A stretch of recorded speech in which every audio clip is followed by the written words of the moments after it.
বেগুন দিয়েও যে পোলাও খাওয়া যেতে পারে, মায়ের হাতে বানানো নবাবী বেগুন রেজালাটা ট্রাই না করলে বুঝতেই পারতাম না। কি অপূর্ব স্বাদ! একবার বানালে না বারবার বানাতে ইচ্ছে করবে। নবাবী বেগুন রেজালা বানানোর জন্য একটু বড় মাপের গোল বেগুন নিয়ে 4 খণ্ড করে নিতে হবে। তারপর নুন চিনি লাগিয়ে রাখতে হবে 10 মিনিট, তবে হলুদ দিলে চলবে না। এবার ফ্রাইং প্যানে সাদা তেল গরম করে বেগুনগুলো ছেড়ে দিয়ে গ্যাসের আঁচটা মাঝারি রেখে এপিট ওপিট লাল করে ভেজে অন্য একটা পাত্রে বেগুনগুলোকে তুলে রাখতে হবে। এরপর মশলা বানানোর জন্য দুটো মিডিয়াম সাইজের পেঁয়াজ, আদা, রসুন, কাঁচা লঙ্কা লাগবে। সবকিছুকেই অল্প জল দিয়ে সেদ্ধ করে নিতে হবে।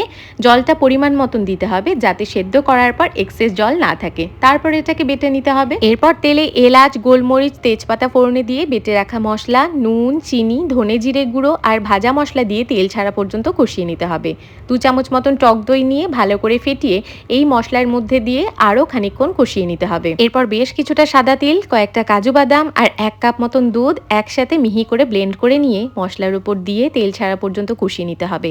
পর্যাপ্ত পরিমাণে জল দিয়ে ঢেকে ফুটিয়ে নিতে হবে 5 মিনিট। এরপর বেগুনগুলো গ্রেভির মধ্যে দিয়ে 2-3 মিনিট ঢেকে ভালো করে ফুটিয়ে নিতে হবে যাতে বেগুনটা একেবারে নরম হয়ে যায়। এরপর একটা ফ্রাইং প্যানে 2 চামচ ঘি গরম করে গোল করে কেটে রাখা পেঁয়াজ, শুকনো লঙ্কা মাখানা হালকা করে ভেজে নিয়ে এই রেজালার উপর দিয়ে ভালো করে নাড়িয়ে চাড়িয়ে ঢেকে রাখতে হবে। তারপর এটাকে সার্ভ করতে হবে ভাত কিংবা পোলাওয়ের সাথে, রুটি পরোটার সাথেও জমে যাবে। এটা না খেলে কেউ বুঝতেই পারবে না বেগুন দিয়েও পোলাও খেতে এতটা সুস্বাদু লাগে।